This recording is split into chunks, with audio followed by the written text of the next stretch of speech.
नमस्कार दोस्तों, ये 4वीं न्यूज़ यूट्यूब चैनल पर आपका स्वागत है। उत्तर प्रदेश पंचायत चुनाव के ताज़ा अपडेट सबसे पहले पाने के लिए चैनल को सब्सक्राइब जरूर कर लें। दोस्तों, उत्तर प्रदेश की गांवों की सरकार पर सबसे बड़ा प्रशासनिक और राजनीतिक धमाका होने वाला है।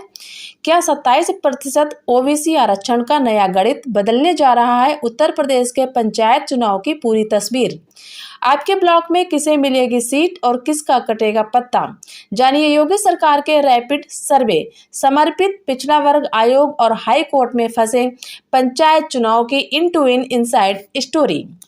दोस्तों, वीडियो शुरू करने पहले आपसे विनम्र अनुरोध है कि अगर आप भी उत्तर प्रदेश पंचायत चुनाव में दिलचस्पी रख रहे हैं तो ये वीडियो आपके लिए बहुत ही महत्वपूर्ण होने वाला है। उत्तर प्रदेश में त्रिस्तरीय पंचायत चुनाव यानी ग्राम प्रधान, बीडीसी, ब्लॉक प्रमुख, जिला पंचायत सदस्य और जिला पंचायत अध्यक्ष के चुनाव को लेकर पूरे प्रदेश में सरगर्मी चरम पर है। एक तरफ जहां वर्तमान ग्राम प्रधान, ब्लॉक प्रमुख और जिला पंचायत अध्यक्षों का कार्यकाल पूरा होने पर सरकार ने उन्हें प्रशासक के तौर पर जिम्मेदारी सौंप दी है, वहीं दूसरी तरफ इलाहाबाद हाई कोर्ट में चुनाव और आरक्षण को लेकर कई अहम याचिकाएं अभी भी लंबित हैं। इसी बीच मुख्यमंत्री योगी आदित्यनाथ के नेतृत्व वाली राज्य सरकार ने पंचायत चुनाव में अन्य पिछड़ा वर्ग के आरक्षण को लेकर एक ऐतिहासिक और बेहद प्रभावकारी फैसला लिया। सुप्रीम कोर्ट के ट्रिपल टेस्ट फार्मूले के तहत गठित किए गए समर्पित राज्य पिछड़ा वर्ग आयोग के रैपिड सर्वे ने प्रदेश के सभी 75 जिलों और 800 से अधिक विकास खंड का सियासी गणित पूरी तरह से बदल दिया। क्या है इस नए आरक्षण नियम का असली सच? कैसे 27% का एक कैप और आबादी के अनुपात का नियम आपके गांव व ब्लॉक की सीट तय करेगा? दोस्तों, वीडियो को बिल्कुल स्किप मत करिएगा। बहुत बड़ी खबर यानी ब्रेकिंग न्यूज निकल कर आ रही है यूपी पंचायत चुनाव 2026 को लेकर, जिसमें समर्पित पिछड़ा वर्ग आयोग की रिपोर्ट और रैपिड सर्वे पर टिकी है गांव की सरकार। नंबर 2, 27% आरक्षण का नया पेच। किसी भी हालत में 27% से अधिक सीटें ओबीसी के लिए आरक्षित नहीं होंगी। आबादी कम तो सीट कम। जिन ब्लॉकों में ओबीसी आबादी 27% से कम है वहां आरक्षण का दायरा भी घटेगा। प्रशासकों के हाथ में कमान। प्रधान, ब्लॉक प्रमुख और जिला पंचायत अध्यक्ष बने प्रशासक। हाईकोर्ट में मामला लंबित। 3 अगस्त, 4 अगस्त और 20 अगस्त की तारीखों पर टिकी हैं सभी की निगाहें। 200 SC/ST आरक्षण यथावत रहेगा। 2021 की जनगणना व आंकड़ों के अनुसार SC 20.69%, ST 0.56 सीटें यथावत रहेंगी। योगी सरकार का बड़ा फैसला, समर्पित पिछड़ा वर्ग आयोग व रैपिड सर्वे।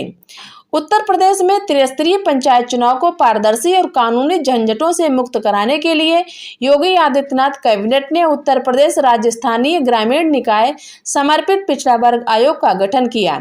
न्यायमूर्ति राम अवतार सिंह की अध्यक्षता में गठित इस 5 सदस्यीय आयोग का मुख्य कार्य प्रदेश के सभी 75 जिलों में जाकर अन्य पिछड़ा वर्ग की सामाजिक, आर्थिक और राजनीतिक उपस्थिति का रैपिड सर्वे करना और अपनी तथ्यात्मक रिपोर्ट शासन को सौंपना है। सुप्रीम कोर्ट के निर्देशानुसार किसी भी स्थानीय निकाय या पंचायत चुनाव में ओबीसी आरक्षण लागू करने के लिए 3 चरण अनिवार्य हैं। 1, समर्पित आयोग का गठन जो पिछड़ों की राजनीतिक स्थिति की जांच करे। आयोग की सिफारिशों के आधार पर निकाय पंचायतवार आरक्षण का अनुपात तय करना। कुल आरक्षण SC/ST ओबीसी किसी भी स्थिति में 50% की सीमा को पार न करें। दोस्तों, इस पूरी आरक्षण प्रक्रिया में जो सबसे बड़ा ट्विस्ट है वो है 27% का अपर कैप और ब्लॉक वार आबादी का अनुपात। उत्तर प्रदेश में त्रिस्तरीय पंचायत चुनाव में ओबीसी वर्ग के लिए राज्य स्तर पर अधिकतम 27% आरक्षण का प्रावधान है। यदि किसी ब्लॉक या ग्राम पंचायत में ओबीसी वर्ग की आबादी 40%, 50 या 60% भी है, तब भी उस क्षेत्र में ओबीसी के लिए आरक्षित सीटें 27% से अधिक नहीं हो सकती। यदि किसी ब्लॉक में ओबीसी वर्ग की आबादी 27% से कम है, उदाहरण के लिए मान लीजिए 12%, 15% या 18% पाई जाती है, तो वहां 27% आरक्षण नहीं दिया जाएगा। वहां आरक्षण उसी अनुपात में घटाकर 12%, 15% या 18% कर दिया जाएगा। दोस्तों ध्यान देने योग्य बात यह है कि यह व्यवस्था ब्लॉक स्तर पर आरक्षित सीटों का निर्धारण करती है, जिससे अनारक्षित श्रेणी के लिए अधिक सीटें उपलब्ध हो जाती हैं। जहां ओबीसी वर्ग का आरक्षण रैपिड सर्वे और 27% की ऊपरी सीमा पर आधारित है, वहीं अनुसूचित जाति और अनुसूचित जनजाति का आरक्षण राज्य में उनकी जनसंख्या के सटीक प्रतिशत पर तय होता है। दोस्तों आपको बता दें कि राज्य की ग्रामीण जनसंख्या में अनुसूचित जाति का प्रतिशत 20.69%, इसलिए पंचायत चुनाव में लगभग 20.7 सीटें एससी वर्ग के लिए आरक्षित की गई हैं। राज्य में अनुसूचित जनजाति का प्रतिशत 0.56%, इसी अनुपात में एसटी वर्ग के लिए सीटें आरक्षित रखी गई हैं। 50% की कुल आरक्षण सीमा और ओबीसी कटौती के चलते शेष सीटें सामान्य वर्ग अनारक्षित वर्गों के लिए उपलब्ध रहती हैं। दोस्तों वर्तमान में पंचायतों का निर्वाचन कार्यकाल समाप्त होने या समाप्त होने के कगार पर होने के कारण उत्तर प्रदेश शासन ने पंचायती राज अधिनियम के तहत जो व्यवस्था दी है, ग्राम प्रधानों का कार्यकाल समाप्त होने के पश्चात उन्हें बीडीओ एडीओ पंचायत स्तर के अधिकारियों को प्रशासित नियुक्त किया गया है। पंचायत चुनाव को लेकर हाईकोर्ट इलाहाबाद और इसकी लखनऊ पीठ में याचिकाएं दायर की गई थी, जिसमें रैपिड सर्वे की वैधानिकता, प्रशासकों के कार्यकाल विस्तार और चुनाव समय सीमा को लेकर अगस्त माह में न्यायालय में इस विषय पर महत्वपूर्ण सुनवाइयां निष्क्रिय हैं। दोस्तों उत्तर प्रदेश की गांव की सरकार का ताज किसके सिर सजेगा, किस वर्ग को कितना आरक्षण मिलेगा, इसे लेकर योगी सरकार ने अब तक का सबसे बड़ा और चौंकाने वाला दांव खेल दिया। जी हां, उत्तर प्रदेश त्रिस्तरीय पंचायत चुनाव को लेकर आरक्षण का नया फार्मूला सामने आ चुका है। दर्शकों मामला केवल ओबीसी आरक्षण का नहीं है, बल्कि आपके अपने ब्लॉक और आपकी अपनी ग्राम पंचायत की गठित का है। उत्तर प्रदेश सरकार द्वारा गठित राज्य समर्पित पिछड़ा वर्ग आयोग पूरे प्रदेश में रैपिड सर्वे कर रहा।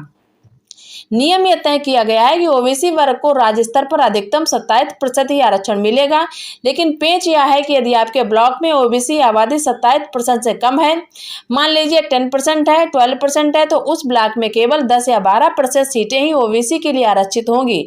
और अगर आपके ब्लॉक में ओबीसी आबादी 40% है, तब भी आरक्षण 27% से 1% अधिक नहीं होगा। दोस्तों जैसा कि हम आपको बता दें, ग्राउंड यानी ग्राउंड जीरो पर इस वक्त गांव के जो सियासी जोड़ तोड़ है वो शुरू हो चुकी है। ग्रामीण क्षेत्रों में ओबीसी वर्ग की आबादी 50% से अधिक होने के बावजूद 27% के कैप और कम आबादी वाले ब्लॉकों में कटौती के नियम ने कई पूर्व प्रधानों और भावी दावेदारों के समीकरण बिगाड़ दिए। हालांकि जो रिजर्व नहीं है यानी सामान्य वर्ग के दावेदार को चेहरे खिल उठे, क्योंकि कम आबादी वाले ब्लॉकों में जनरल सीटों की संख्या बढ़ गई है। फिलहाल मामला हाईकोर्ट की दहलीज पर भी है, सुनवाई जारी है, लेकिन इतना तय है कि 2027 के उत्तर प्रदेश विधानसभा चुनाव से ठीक पहले होने वाले पंचायत चुनाव पूरे राज्य की राजनीतिक दिशा तय करेंगे। दोस्तों योगी सरकार द्वारा लागू व्यवस्था और कानूनी प्रावधानों के तहत ओबीसी वर्ग के लिए किसी भी ब्लॉक या पंचायत स्तर पर आरक्षण की अधिकतम सीमा 27% तय की गई है। यदि आबादी 50% भी है, तब भी 27% का नियम लागू होगा। अधिकतम 27% सीटें ही आरक्षित की जाएंगी। इस नई पारदर्शी व्यवस्था के तहत जिस ब्लॉक में आबादी 27% से कम होगी, वहां आरक्षण घटाकर आबादी के अनुपात के बराबर कर दिया जाएगा। अनुसूचित जाति और अनुसूचित जनजाति का आरक्षण जनगणना के स्थापित आंकड़ों के आधार पर ही तय करेगा। कार्यकाल समाप्त होने के कारण वर्तमान प्रधान, ब्लॉक प्रमुखों, जिला पंचायत अध्यक्षों को प्रशासक का प्रभार दिया गया है या संबंधित प्रशासनिक अधिकारियों द्वारा कार्य संचालित किया जा रहा है। दोस्तों उत्तर प्रदेश पंचायत चुनाव के ताजा अपडेट सबसे पहले पाने के लिए चैनल को सब्सक्राइब जरूर कर लें। जय